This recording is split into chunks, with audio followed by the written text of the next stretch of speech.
So here we go. I'll start with my table. So I am growing just on this, it was just a round outdoor table with a big umbrella to it. So we just decided that we were going to use it for different purposes, and that's what we do when we have family gatherings or whatever. And now we're just using it for sitting plants on, and this is our prep table where we do a lot of the starter plants. All right, so this here is burdock, and the burdock plant is one of the bitter medicinal plants that we use for, cleansing the blood, antifungal, antibacterial, medical type use. And as you can see, this plant grows, get leaves that are, look at my hand compared to the leaf, and this is still on the smaller side. They get much, much bigger than that. But this stuff you can use in tinctures, you can use in like honey. You can just play with it. Just play with it and make it something fantastic. Do your research on the things that burdock are for, and anything that it may, if you're allergic or anything like that, of course you definitely want to be considerate and not use this particular plant. And so one of the most popular things with the burdock plant is to use the root of the plant. And, the root is readily available. However, I decided that I wanted this to grow in my yard because I like to make, my own medicines for the family. And I want to make sure that there is not the extra chemicals, and I don't like mass produced things. I prefer to grow things on my own. All right, with that being said, let's move on. My husband built this wall for me to be able to plant mostly lettuces. There is chamomile there that's trying to come back. It was annihilated last year by some of the large worms, but you see there. So we'll have some chamomile this year. I may have to put some fresh seed in there to kind of help it along to get some new growth there. But all of this stuff came back from last year, and people will say, the lettuce won't come back, this won't come back, that won't come back. As you can see, the lettuce is coming back. We actually take this stuff and we eat it, and we're actually going to start to can some of the extras that we have, or if we just don't want to eat it at the time. See that lettuce plant? It's coming along nicely. And okay, this wild thing that's coming through here is actually a grapevine. I have grapevines on the other side of this wall. And so we just did a little variety. About 3 days ago, I put extra seed, lettuce seeds down in there. And as you can see, it's germinating already. And so this is one of the easier things that you can grow. There's some romaine there that my husband bought and put in there because the plant from last year wasn't coming back fast enough. But as you can see, look back there. There it is. It's coming back. All you have to do is, let it do its thing. It knows what it's doing. So here, there's some more lettuce. I just popped some lettuce seeds in all of these things. One of them has sage in it, but I still pop some lettuce seed right next to it because that's something that you can also put in your salads. And this one is doing very, very well. And it's been unseasonably cool in Florida for this year. And so some of the stuff is a little bit slow, but now that we're getting some of the warm weather, it's coming along nicely. And so here is, I believe this one is zucchini squash there. Now the zucchini squash, the yellow squash, all of the squashes, they're going to look pretty much like that. They have the yellow flowers that will show you where the fruit or the vegetable will come from. And so there is celery.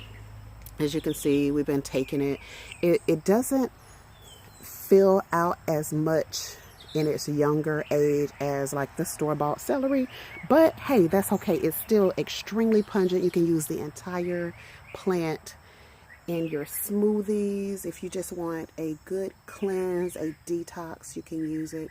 And these are peppermint and spearmint plants here. They are amazing. We use them just in drinks as in our natural tooth powders. We just use them for a variety of reasons. So, all right, and let me go over, that's more of the celery, and this is some green onion here. And so let's go over to my bed, and I want to show you guys how you can take just about any container to plant in, okay? And the only thing you need to do is make sure that you have holes in the bottom. When you don't have adequate drainage in the bottom, this is what you get, okay? So this is what you get. You see how wet that is? That is what you get when you don't have adequate drainage in your plants. But you can take any type of container and really use it to your benefit. A lot of these containers I would make natural products in for my business, and so when I'm done with them, I just clean them out. You know, you can bleach them, let them sit in some bleaching water, and then you take them outside and you can use them instead of spending so much money on the pots and things from, you know, the companies. You can make sure that you're using recycled things. We try to recycle, reduce, reuse everything. And as you can see, this is a water bottle. All of these, we have things going in water bottles. So we cut the side out of these huge water bottles and we use them as planters. So don't feel like, hey, I don't have anything to plant in. If you have dirt and a container, you can plant, all right? And so these are more of the squash or either cucumbers. This one may be cucumbers there. And this is it in its bigger form. And it's coming along.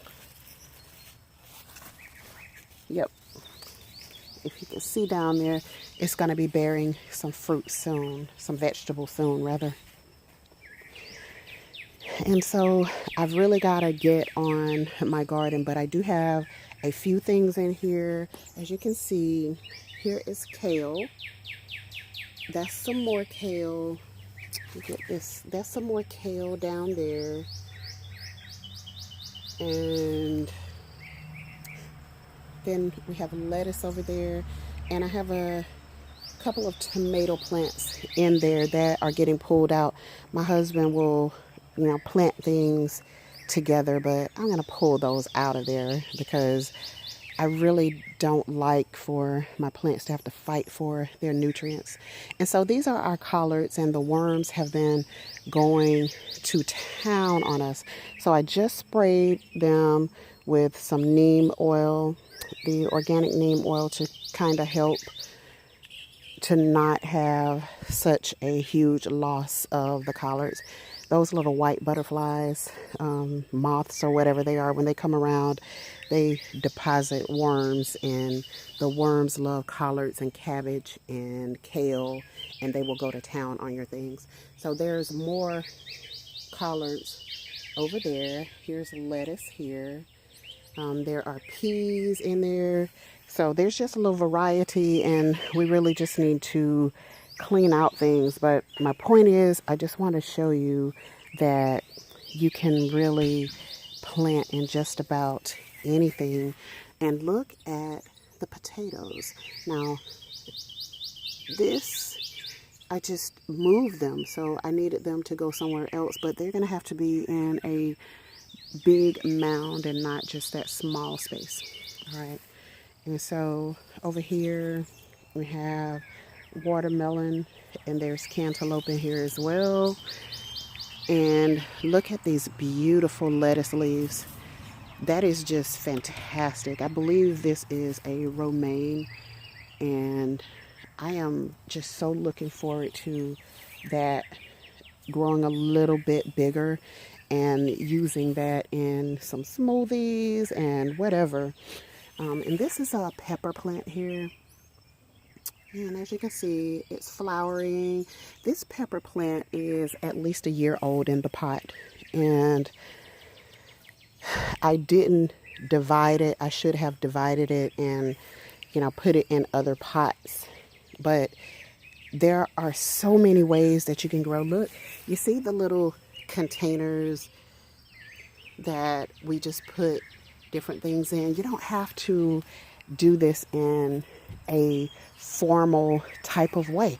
Just use your yard to grow. As you can see, there are food shortages being created in certain places, and so we have to be able to take care of ourselves. This is a watermelon plant here, and so we're going to put some pine straw around here and kind of give it a space to run and be dry so that the melons can sit on once they start to form and not have to deal with the wetness of the grass.